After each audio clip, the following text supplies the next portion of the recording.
Hey everyone, in this Oclef video we'll be going over the Shadowplay tool. Shadowplay is a tool that is used to address a number of issues from balance to coordination to memorization. It's a great way to challenge yourself after you have learned a piece really well and further your understanding of the piece.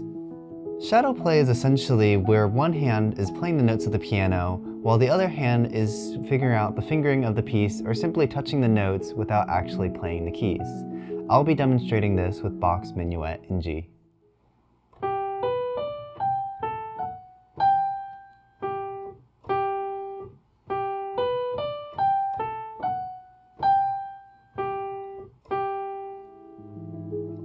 As you can see from the demonstration, my right hand was playing the notes on the piano while my left hand was following along, playing the actual notes that I would have been playing, but not actually playing any of the keys.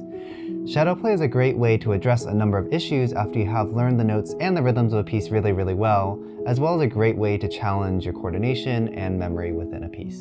And that concludes our video on Shadowplay. Thanks for watching.